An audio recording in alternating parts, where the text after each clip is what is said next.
What do you think of when you hear the words iron discipline and unwavering willpower? Superheroes? Some guys at the gym? A trusted mentor? Such qualities of great strength, endurance, and self-control can often seem out of reach. It might seem as if it's something others are able to achieve, but may be too hard to find for ourselves. If you're looking outside of yourself, you may struggle to find what you're looking for, because those qualities come from within. You're probably already aware of the benefits of discipline and willpower. You already have a sense that you want to develop it. You already know what it looks like. But it may seem unattainable. Well, it's not. It's about making yourself accountable. It's about being totally honest with yourself. Retired Navy SEAL David Goggins said, "The most important conversation is the one you have with yourself." So maybe it's time to call it like it is. Don't sugarcoat it. Don't hide from it. It's work. It's dedication. It's mind and action together with solid principles and integrity. Are you ready? Start with basic discipline. Starting with everyday habits and routines is the first step. It may seem like the things you do daily are not significant when you have big goals of iron discipline and unwavering willpower. But starting small is more important than you might think.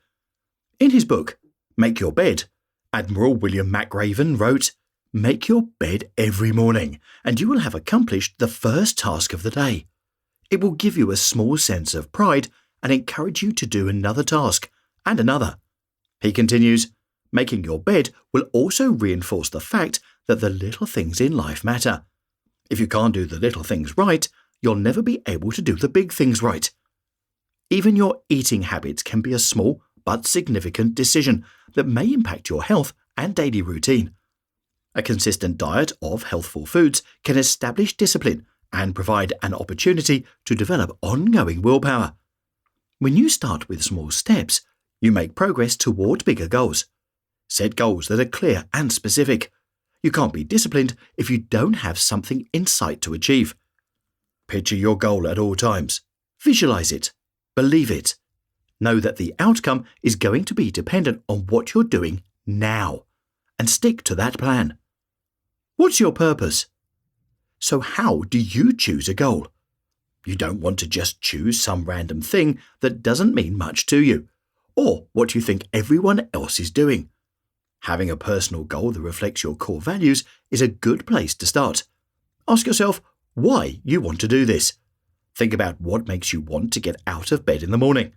Set goals with a strong, emotionally charged purpose. When you attach your goal to something meaningful, you are more likely to achieve it. For example, if working out at the gym is your goal, ask yourself why you want to do that. If it's because it makes you look cool, or somebody told you to do it, that's not a good reason. It won't carry you very far, and you'll get bored with it. But if it's because you want to be strong and healthy so you can do things you love to do, that's another story. Likewise, if you're doing it because you want to set a good example for your kids, watch them grow up, and show them what determination looks like, then you have an emotional component to it. On his podcast, Norse Mentality, Andy Lewis suggests that you make the possibility of failure so epic that you will succeed at all costs. When you have that emotional attachment to the outcome, it might give you an extra boost of support to keep going, even when it's difficult. As you progress and become successful on a regular basis, you'll start seeing more benefits.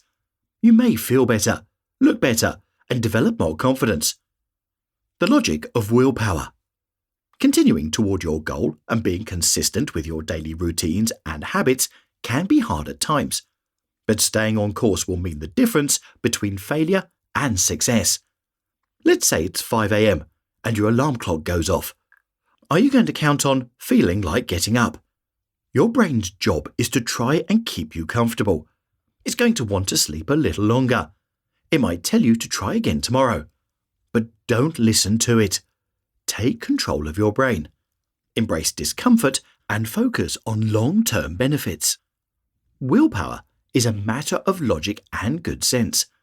When you do something because it's the right thing to do, even if you don't especially feel like it at the moment, you're using willpower. For example, you may not always feel like brushing your teeth or washing dishes, but you do it because it makes sense. You'll see long-term benefits when you take care of yourself. The same is true when you apply that same logic to working out or doing a job. You don't need to overthink it. Just do it. If it aligns with your long-term goals for your life and your health, then you can override any obstacle or challenge. You do what you need to do because that's your policy. Strengthening willpower through self-control exercises can also be helpful. Taking control of your impulses, even for short periods, can build willpower and help you push through uncomfortable feelings. For example, taking a cold shower can build stamina to endure physical discomfort. Or, if that's too extreme, try switching the water to cold for 30 seconds at the end of the shower. Even small milestones can help strengthen willpower and cultivate mental resilience. Tell yourself, one more step when you're struggling to keep going. Just one more step. Take it one step at a time, and eventually you'll get to the top. Christoph Shelby, personal trainer and powerlifter, explains how to level up by using the law of progressive overload. He stated that when you push yourself farther than your comfort level, you gain momentum to do even more. When what you're doing becomes easy, you can move up to the next level. This technique can apply to both mental and physical goals. Eliminate victim mentality. Chronic complaining doesn't solve anything. You may have had hard times. Most people do. But it's up to you to move past it. Using self-awareness can help sort out your feelings and get a better perspective. One way to do that is to get the energy moving, whether physically or mentally. Writing in a journal can get things flowing. Write it down. Keep writing till you get it all out. And then reread it later and see if you still feel the same way. On another paper, write down what you can do about it. Self-sabotage can be a detriment to confidence and discipline. Be your own best friend.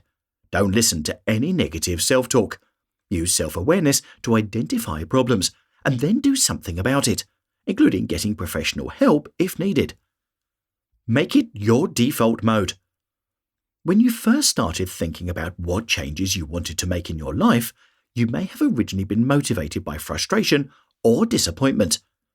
Those are two contributing factors that often bring people to the point of starting something new. But it's important not to stay in that state of mind. Allow your catalysts to initiate change and then move forward with a positive attitude. Once you develop good habits and routines, identify passionate goals and take charge of your self-talk. Then iron discipline and unwavering willpower can become your default position. Make it your core personality and model of behavior. You do what you do because it's who you are now. Greek philosopher Heraclitus wrote, "Day by day, what you choose, what you think, and what you do is who you become." Who will you become?